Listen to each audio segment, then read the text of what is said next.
Bonjour à tous.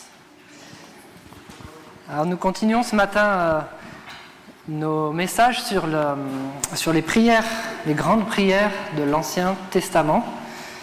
Et je ne sais pas si vous vous souvenez, il y a 2 semaines, Daniel avait prêché pour ceux qui étaient là, il avait prêché sur une prière de Salomon, juste après la construction du temple, le temple de Salomon. Et ce matin, nous revenons un peu en arrière pour voir une prière de son père, David, juste avant la construction de ce temple. Cette prière fait suite au don qui avait été fait pour la construction du temple. David avait vraiment à cœur la construction d'une maison magnifique pour Dieu. C'était le projet de sa vie quelque part. Et quand on a un projet qui nous tient vraiment à cœur, on veut que tout soit fait parfaitement. Mais comme Dieu lui avait dit que ce serait son fils qui bâtirait cette maison et pas lui, eh bien il a voulu tout préparer d'avance pour que Salomon ait tout ce qu'il lui faut pour construire un temple parfait pour Dieu. Et David est allé même plus loin. Il a offert ce qu'il avait en propre pour ce temple. Et ensuite il a demandé au peuple s'ils étaient d'accord de contribuer également pour la construction de ce temple. Et quand il a vu l'abondance des dons qui étaient rassemblés là, eh bien son cœur a débordé de joie. Il a exprimé cela dans une magnifique prière. Une prière où l'on sent toute son émotion, toute sa joie, toute sa reconnaissance devant cette abondance. Alors je vous invite à la lire ensemble. Elle se trouve en 1 Chroniques, chapitre 29, versets 10 à 20. Et nous allons lire dès le début du chapitre, à partir du verset 1, pour avoir le contexte précédent. 1 Chroniques, chapitre 29, verset 1. Le roi David dit à toute l'assemblée : « Mon fils Salomon, le seul que Dieu ait choisi, est jeune et d'un âge faible. Et l'ouvrage est considérable, car ce palais n'est pas pour un homme, mais il est pour l'Éternel Dieu. J'ai mis toutes mes forces à préparer pour la maison de mon Dieu de l'or pour ce qui doit être d'or, de l'argent pour ce qui doit être d'argent, de l'airain pour ce qui doit être d'airain, du fer pour ce qui doit être de fer, du bois pour ce qui doit être de bois, des pierres d'onyx et des pierres à enchâsser, des pierres brillantes et de diverses couleurs, toutes sortes de pierres précieuses et du marbre blanc en quantité. De plus, dans mon attachement pour la maison de mon Dieu, je donne à la maison de mon Dieu l'or et l'argent que je possède en propre, outre tout ce que j'ai préparé pour la maison du sanctuaire.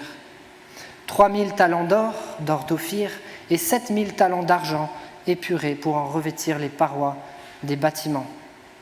L'or pour ce qui doit être d'or et l'argent pour ce qui doit être d'argent, et pour tous les travaux qu'exécuteront les ouvriers. Qui veut encore présenter volontairement aujourd'hui ses offrandes à l'Éternel ? Les chefs des maisons paternelles, les chefs des tribus d'Israël, les chefs des milliers et de centaines et les intendants du roi firent volontairement des offrandes. Ils donnèrent pour le service de la maison de Dieu 5000 talents d'or, 10 000 d'aric, 10 000 talents d'argent, 18 000 talents d'airain et 100 000 talents de fer. Ceux qui possédaient des pierres les livrèrent pour le trésor de la maison de l'Éternel, entre les mains de Jéhiel, le Gershonite. Le peuple se réjouit de leurs offrandes volontaires, car c'était avec un cœur bien disposé qu'ils les faisaient à l'Éternel. Et le roi David en eut aussi une grande joie. Et nous lisons à présent sa prière, verset 10. David bénit l'Éternel en présence de toute l'assemblée, et il dit : « Béni sois-tu d'éternité en éternité, Éternel, Dieu de notre Père Israël. À toi, Éternel, la grandeur, la force et la magnificence, l'éternité et la gloire, car tout ce qui est au ciel et sur la terre t'appartient à toi, Éternel. T'appartient. À toi, Éternel, le règne, car tu t'élèves souverainement au-dessus de tout. C'est de toi que viennent la richesse et la gloire, c'est toi qui domines sur tout. C'est dans ta main que sont la force et la puissance. Et c'est ta main qui a le pouvoir d'agrandir et d'affermir toutes choses. Maintenant, ô notre Dieu, nous te louons et nous célébrons ton nom glorieux. Car qui suis-je Et qui est mon peuple pour que nous puissions te faire volontairement ces offrandes ? Tout vient de toi, et nous recevons de ta main ce que nous t'offrons. Nous sommes devant toi des étrangers et des habitants comme tous nos pères. Nos jours sur la terre sont comme l'ombre, et il n'y a point d'espérance. Éternel notre Dieu, c'est de ta main que viennent toutes ces richesses que nous avons préparées pour te bâtir une maison à toi, à ton saint nom. Et c'est à toi que tout appartient. Je sais, ô mon Dieu, que tu sondes le cœur et que tu aimes la droiture. Aussi, je t'ai fait toutes ces offrandes volontaires dans la droiture de mon cœur. Et j'ai vu maintenant avec joie ton peuple, qui se trouve ici, t'offrir volontairement ces dons. Éternel Dieu d'Abraham, d'Isaac et d'Israël, nos pères, maintiens à toujours dans le cœur de ton peuple ses dispositions et ses pensées, et affermis son cœur en toi. Donne à mon fils Salomon un cœur dévoué à l'observation de tes commandements, de tes préceptes et de tes lois, afin qu'il mette en pratique toutes ces choses et qu'il bâtisse le palais pour lequel j'ai fait des préparatifs. David dit à toute l'assemblée, « Bénissez l'Éternel, votre Dieu. » Et toute l'assemblée bénit l'Éternel, le Dieu de leur père. Ils s'inclinèrent et se prosternèrent devant l'Éternel et devant le roi. Je vais prier. Seigneur, nous te remercions ce matin de nous placer encore une fois devant ta parole et devant cette magnifique prière. Je te prie, Père, que tu nous enseignes ce matin, que tu nous montres ta volonté, que tu transformes nos cœurs, les dispositions de notre cœur et nos pensées, Seigneur, par ta parole. Nous te remercions pour cela, Seigneur, dans le nom de Jésus-Christ. Amen. Alors cette prière de David, elle fait donc suite à un acte très concret, une offrande volontaire de la part de David et de la part du peuple pour la construction du temple.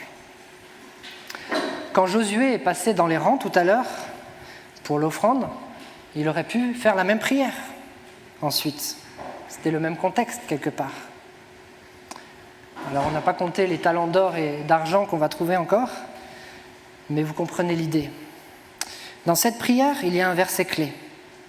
C'est le verset 18 que je vous relis. « Éternel Dieu d'Abraham, d'Isaac et d'Israël, nos pères, maintiens à toujours dans le cœur de ton peuple ses dispositions et ses pensées, et affermis son cœur en toi. » Pourquoi je dis que c'est un verset clé ? Eh bien parce que David exprime ici que l'acte très concret des offrandes qui ont été faites part en réalité de l'état du cœur de ce peuple. Et il demande à Dieu de maintenir les dispositions et les pensées du peuple. Parce que tout acte concret de service ou de don ou d'offrande de notre part part en réalité de notre cœur, de son état, de son contenu, de nos pensées. Comme je l'ai mis sur le slide, ce sont les dispositions de notre cœur qui nous permettent de donner à Dieu le meilleur. Et c'est ce que nous allons voir ensemble ce matin au travers de cette prière de David. Nous verrons quelles sont les dispositions du cœur de ce peuple et les dispositions du cœur qui ressortent de cette prière de David. C'est un cœur, tout d'abord, qui célèbre le nom de Dieu. Nous allons le voir. C'est un cœur qui célèbre la grâce de Dieu et c'est un cœur droit qui donne à Dieu le meilleur. Alors, un cœur qui célèbre le nom de Dieu. C'est ce que dit David au verset 13. « Maintenant, ô notre Dieu, nous te louons et nous célébrons ton nom glorieux. » Et c'est cela qui ressort de tout le début de la prière de David. David célèbre le nom glorieux de Dieu. Célébrer le nom de Dieu, c'est tout simplement reconnaître la place de Dieu et proclamer qui il est. Au verset 10, par exemple, David commence par reconnaître l'éternité de Dieu et son alliance avec Israël. Il dit « Béni sois-tu d'éternité en éternité éternelle, Dieu de notre Père Israël. » David sait qu'il s'adresse au même Dieu que celui qui s'est révélé à son ancêtre Israël 800 ans plus tôt. C'est ce même Dieu également que nous louons aujourd'hui, 3000 ans après David. Ensuite, David proclame toute une série d'attributs de Dieu au verset 11. « À toi, Éternel, la grandeur, la force, la magnificence, l'éternité et la gloire. » Alors, on peut s'arrêter un peu sur ces attributs de Dieu. La grandeur de Dieu, tout d'abord. Dieu est grand. Ça signifie qu'il a accès à des choses que nous ne pouvons pas atteindre. Moi, quand Nati me demande d'attraper le paquet de riz au dernier étage du placard, c'est parce que je suis un peu plus grand qu'elle. Eh bien, Dieu également peut atteindre des choses que nous ne pouvons pas atteindre, parce qu'il est grand. Il a accès à des choses qui nous sont inaccessibles. Il est bien au-delà de nous. David nous parle de la force de Dieu, ou de sa puissance, selon les traductions. Dieu est tellement puissant qu'il peut créer à partir de rien. Il peut guérir, on l'a dit tout à l'heure, il peut même ressusciter des morts. À Dieu appartient la puissance, car il peut agir bien au-delà de ce que nous sommes capables de faire. La magnificence, nous dit David, la magnificence, c'est ce qui est beau, ce qui est éclatant de splendeur. Il suffit de regarder la création de Dieu pour constater sa magnificence dans tout ce qu'il fait. L'éternité. Quelqu'un a dit, l'éternité c'est long, surtout vers la fin. Alors c'est vrai que l'éternité nous est incompréhensible. À nous qui avons tout au plus quelques dizaines d'années, c'est quelque chose qui nous dépasse. Mais Dieu est éternel. La gloire de Dieu. C'est difficile de définir ce qu'est la gloire.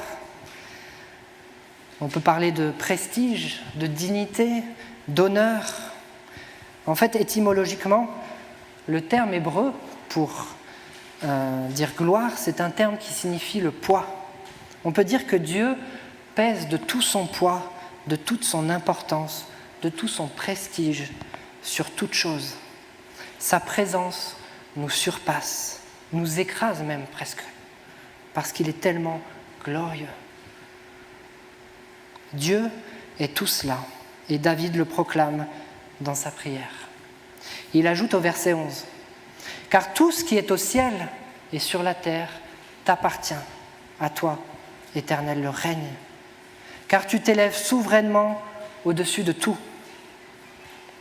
Cette fois, David souligne autre chose. Il souligne que tout appartient à Dieu, aussi bien les choses célestes que terrestres. Il est souverain sur tout être vivant. La vie et le sort de tout être est dans sa main. Rien n'échappe à son contrôle. David ajoute encore au verset 12, « C'est de toi que viennent la richesse et la gloire. C'est toi qui domines sur tout. C'est dans ta main que sont la force et la puissance. Et c'est ta main qui a le pouvoir d'agrandir et d'affermir toutes choses. » C'est la continuation logique pour David de ce qu'il vient de proclamer, puisque c'est à Dieu qu'appartient toute chose. Et puisqu'il a la destinée de tout homme entre ses mains, eh bien il peut donner la richesse à qui il veut. Il peut donner la force et la gloire selon son bon désir. Il peut fortifier chaque nation, chaque homme.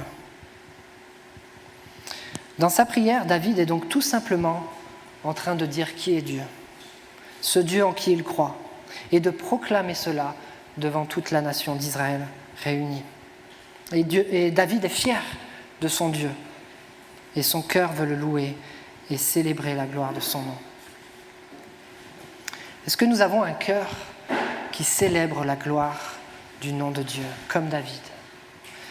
Ça implique déjà, bien sûr, de connaître Dieu tel qu'il est, tel qu'il se révèle dans sa parole, de découvrir, de méditer ses attributs pour mieux saisir qui il est et mieux le glorifier. Ça implique aussi de réellement proclamer le nom de Dieu dans nos vies, dans notre quotidien.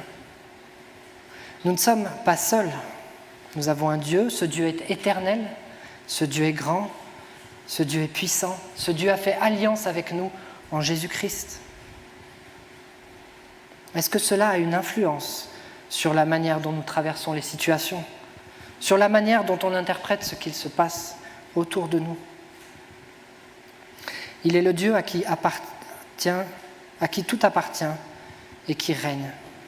Il a le pouvoir de nous élever, de nous fortifier, de nous combler entièrement. Que nous puissions également célébrer le nom de Dieu, avoir le cœur disposé à le louer pour tout ce qu'il est, en tout instant, en toute circonstance. Dans la deuxième partie de la prière de David, c'est une autre disposition du cœur qui ressort. David ne célèbre plus le nom de Dieu directement, il célèbre cette fois-ci sa grâce. Nous relisons au verset 14 à 16. « Car qui suis-je et qui est mon peuple pour que nous puissions te faire volontairement ces offrandes ? Tout vient de toi et nous recevons de ta main ce que nous t'offrons. Nous sommes devant toi des étrangers et des habitants comme tous nos pères. Nos jours sur la terre sont comme l'ombre et il n'y a point d'espérance. L'Éternel, notre Dieu, c'est de ta main que viennent toutes ces richesses que nous avons préparées pour te bâtir une maison. À toi, à ton saint nom, et c'est à toi que tout appartient. » Nous avons donc vu dans la première partie que célébrer le nom de Dieu, finalement, c'est reconnaître la place de Dieu et proclamer tout ce qu'il est. À présent, nous voyons ce que c'est que de célébrer la grâce de Dieu. Eh bien, c'est reconnaître notre propre condition à nous et c'est proclamer tout ce que Dieu nous donne gratuitement. Et c'est ce que fait David ici. Vous vous souvenez peut-être de ces images impressionnantes. Je ne sais pas si on voit très très bien. Pour ceux qui voient en tout cas, c'est Notre-Dame en flammes. Vous vous souvenez de ça ? C'était il y a 3 ans déjà. Et vous vous souvenez peut-être qu'à l'époque, tous ces milliardaires qui ont fait de belles annonces pour dire qu'ils donnaient des millions et des millions pour la reconstruction. C'était généreux de leur part, c'est vrai. Ils n'étaient pas obligés de le faire. Mais je ne me rappelle pas que l'un d'entre eux ait dit « Tout vient de toi, Éternel. Et nous recevons de ta main ce que nous t'offrons. » Au contraire, ils voulaient bien que tout le monde sache ce qu'ils étaient en train de faire et ils voulaient que tout le monde sache que c'est eux qui donnaient. Ils donnaient c'est vrai pour la reconstruction, mais peut-être aussi pour l'image de marque. C'est vrai, donner de l'argent, c'est bien, mais autant se faire un peu de publicité au passage. Ce qui est frappant, c'est que David aurait pu se féliciter aussi de l'importance des dons, de la générosité du peuple. Il aurait pu dire dans sa prière « Regarde Seigneur, tous les dons que nous t'avons faits, que nous avons faits pour ton temple. Regarde combien nous te sommes fidèles. » Mais il a fait tout l'inverse. Il a dit plutôt « Merci à Dieu d'avoir permis à son peuple d'apporter de tels dons. » Alors si on regarde plus en détail, que dit David exactement ? Au verset 14, il dit qu'Israël n'avait rien fait qui méritait une telle grâce de Dieu. Qui donc suis-je ? Qui donc est mon peuple pour avoir les moyens de t'offrir de tels dons ? Israël, c'est vrai, n'était pas le meilleur des peuples. Ils n'étaient pas meilleurs qu'un autre finalement. Ils ont souvent été rebelles, ils ont été infidèles envers Dieu. David non plus n'était pas parfait. Il n'était pas forcément meilleur que les autres. Il était un pécheur, comme tout le monde. Ainsi, le seul mérite de David et de son peuple, c'était d'avoir été choisis par Dieu pour être bénis et pour être à leur tour une source de bénédiction pour les autres peuples. David s'étonne donc à juste titre de la providence de Dieu, de toutes ces richesses qu'il leur a données. Et nous pouvons aussi nous étonner de la providence de Dieu à notre égard. Il nous donne la vie, il nous donne de quoi pourvoir à nos besoins, il nous donne même de quoi donner aux autres. Dieu nous donne tout cela gratuitement, il ne nous doit rien. Au verset 15, David rajoute « Nous sommes devant toi comme des étrangers, des hôtes, tout comme nos ancêtres. Notre vie sur la terre est aussi éphémère qu'une ombre passagère qui passe sans espoir. » David reconnaît l'honneur que Dieu fait à son peuple en résidant au milieu d'eux. Et c'est vrai que tout homme est par nature étranger à Dieu. Le péché nous empêche en théorie d'avoir une relation avec Dieu. C'est pourquoi, comme dit David, nos vies sont éphémères, parce que le péché conduit à la mort, alors que Dieu, lui, est éternel. Ainsi, c'est vrai, nous sommes étrangers à Dieu, et pourtant Dieu nous fait l'honneur de séjourner parmi nous. Il a séjourné dans le temple qui était en train d'être construit. Il a séjourné au travers de la nuée qui remplissait ce temple. Il a séjourné physiquement au travers de Jésus qui s'est incarné. Il séjourne encore spirituellement par l'Esprit qui vient vivre en chacun de nous, en chacun de ses enfants. Dieu nous fait la grâce de sa présence, malgré notre condition. C'est ce que reconnaît David ici. Et enfin, au verset 16, David reconnaît que toutes ces richesses apportées pour le temple, en réalité, elles appartiennent déjà à Dieu. Elles viennent de sa main même. Elles sont une grâce de sa part. David a parfaitement saisi quelle est sa place et la place de son peuple devant Dieu. Et il réalise et il célèbre la grâce infinie de Dieu à son égard. Nous aussi, nous devons avoir cette vision juste de qui nous sommes, quelle est notre véritable condition devant Dieu. Si nous n'avons pas encore reçu la grâce de Dieu, le pardon de nos péchés, le salut en Jésus-Christ, la Bible nous dit que nous sommes encore ennemis de Dieu et étrangers à ses bénédictions. C'est là notre véritable place si nous n'avons pas accepté Jésus-Christ comme notre Sauveur. Ensuite, si nous avons reçu cette grâce, si nous avons fait ce pas de recevoir Jésus-Christ et d'accepter son pardon, de le faire notre Seigneur, nous devons reconnaître que tout ce que nous avons lui appartient, que toutes les bénédictions viennent de lui. Ce sont des cadeaux merveilleux de sa part, parce qu'il est bon, parce qu'il nous aime au travers de son Fils Jésus. Et nous devons faire partager ces bénédictions autour de nous. Parce que, comme dit David, ces cadeaux ne nous appartiennent pas, ils appartiennent à Dieu. Ça, c'est un cœur qui célèbre la grâce de Dieu.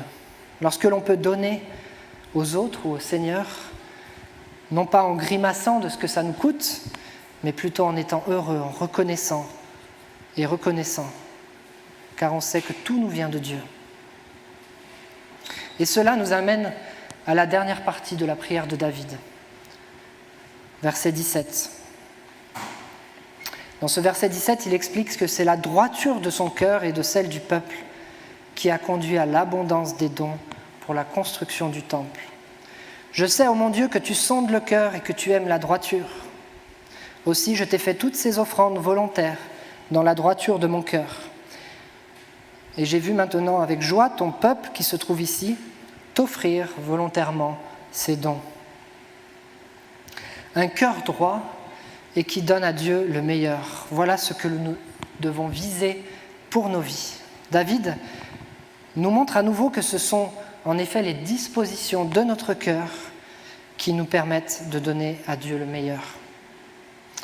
Mais alors arrêtons-nous un instant sur ce qu'ils ont donné concrètement.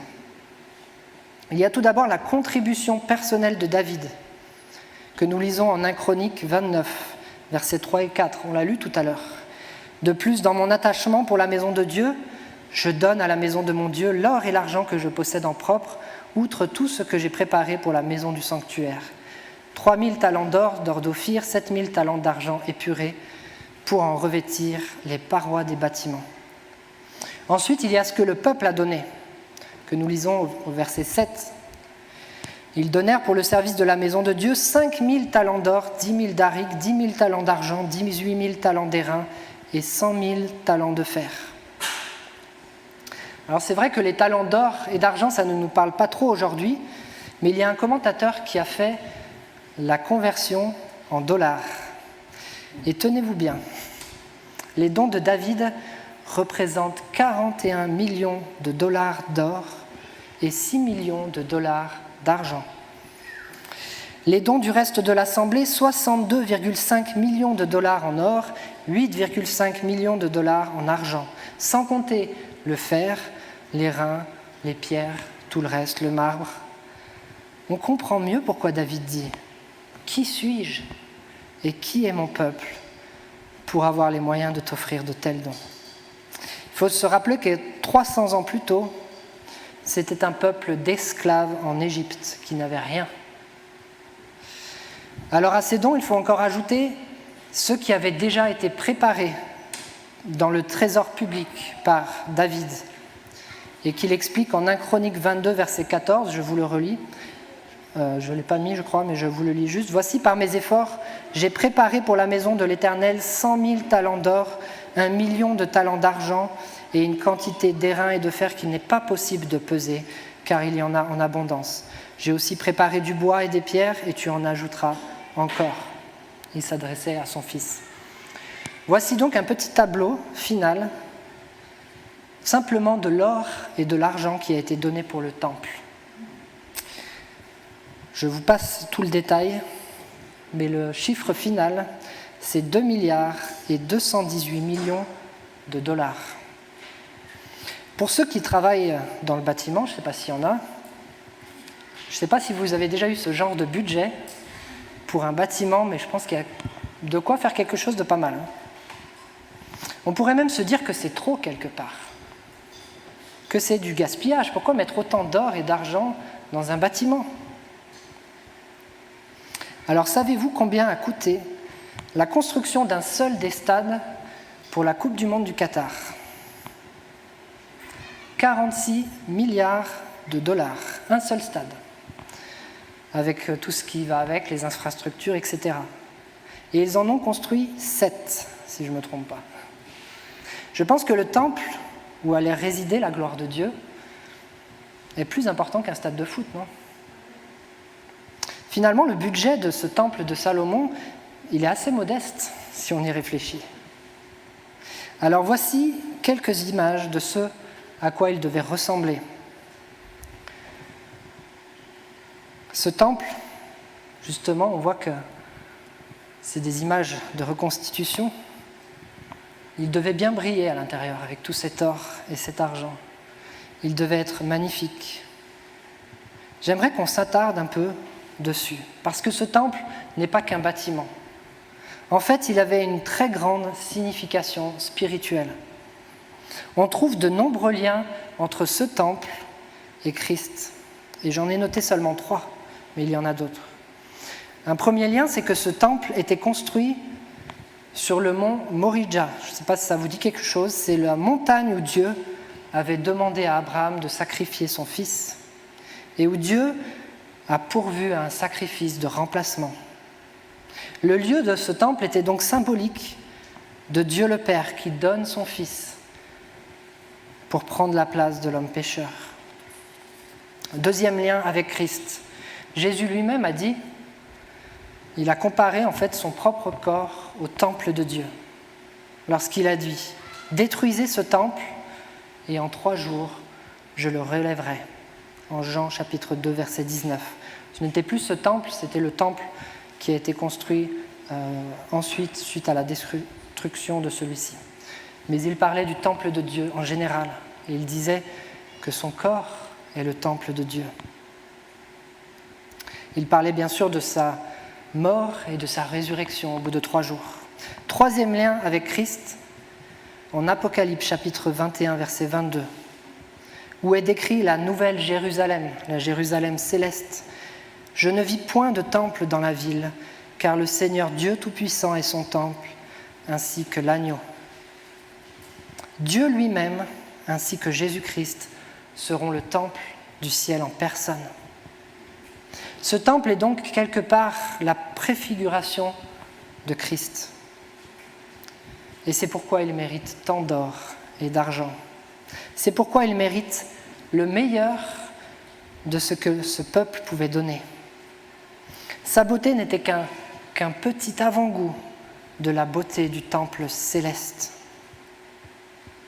Et David et le peuple ont vraiment donné ce qu'ils avaient de meilleur pour ce temple, parce qu'ils avaient une vision grandiose de Dieu. Ils célébraient la gloire de son nom. Ils célébraient également dans leur cœur la bonté et la grâce de Dieu envers eux. Ils savaient que ce temple représentait Dieu lui-même, qu'il y établirait sa présence. Lorsque notre cœur reconnaît véritablement la gloire de Dieu, la grâce de Dieu, que nous avons une juste vision de Dieu et de nous-mêmes, on ne peut que lui donner le meilleur. Et notre prière devait être la même que celle de David au verset 18 et 19 lorsqu'il dit « Éternel Dieu d'Abraham, d'Isaac et d'Israël nos pères, maintiens à tout jamais dans le cœur de ton peuple ses dispositions et ses pensées et affermis son cœur en toi. Donne à mon fils Salomon un cœur dévoué à l'observation de tes commandements, de tes préceptes et de tes lois, afin qu'il mette en pratique toutes ces choses et qu'il bâtisse le palais pour lequel j'ai fait des préparatifs. » Pour que nos cœurs se maintiennent aussi dans de bonnes dispositions pour Dieu, de bonnes pensées, pour que nos cœurs s'affermissent en Dieu, pour que nous puissions avoir un cœur dévoué à l'observation des commandements de Dieu, à le servir. Nos cœurs ont besoin sans cesse d'être renouvelés, d'être purifiés par Christ, d'être transformés par sa parole. Vous le savez, le peuple d'Israël, malgré toutes ces bonnes dispositions que l'on voit ici, a fini par se détourner de Dieu à nouveau, menant à la déportation du peuple à Babylone et la destruction de ce si beau temple en 587 avant Jésus-Christ, 400 ans après sa construction. Même si nous nous sentons proches de Dieu aujourd'hui, avec de bonnes dispositions, restons vigilants. Prions que Dieu nous aide à rester fermes dans notre foi, à nous affermir en Dieu, à garder ses pensées et ses dispositions pour lui. C'est ce que David prie pour son peuple et pour son fils Salomon. Et puis il conclut sa prière en disant à l'Assemblée, au verset 20, « Bénissez l'Éternel, votre Dieu, et toute l'Assemblée bénit l'Éternel, le Dieu de leur père. Ils s'inclinèrent et se prosternèrent devant l'Éternel et devant le roi. » Les dispositions de notre cœur se traduisent également dans notre adoration envers Dieu. Et tout le peuple d'un seul cœur s'est mis à bénir Dieu, s'est incliné, et ils ont béni l'Éternel. Je prie que nous ayons comme objectif, comme David, d'avoir des cœurs droits, affermis en Dieu, disposés à lui donner le meilleur. Que nous ayons une très haute estime du nom de Dieu et une très grande conscience de sa grâce dans nos vies. Louons Dieu pour son nom glorieux, pour sa grâce immense, et donnons-lui aussi le meilleur. Je vais prier. Seigneur Dieu, nous voulons te remercier de l'abondance de ce que tu nous donnes, Seigneur, de l'abondance de ta grâce à notre égard. Et nous voulons aussi reconnaître que tu es grand, puissant, éternel, merveilleux. Tu es, comme on l'a chanté ce matin, notre majesté, notre roi. Tu domines sur toutes choses, Seigneur. Nous voulons que tu sois réellement dans nos cœurs, Seigneur, célébré et glorifié, afin que nous puissions être disposés à réellement suivre ton exemple, suivre tes commandements, tes lois, te donner ce que nous avons, le meilleur de ce que nous avons, Seigneur. Merci d'affermir nos cœurs en toi, de nous garder proches de toi, Seigneur. Merci de nous renouveler, de nous purifier à nouveau, pour que nous puissions être dévoués, Seigneur, dans toute notre vie. Te prions dans le nom de Jésus-Christ. Amen.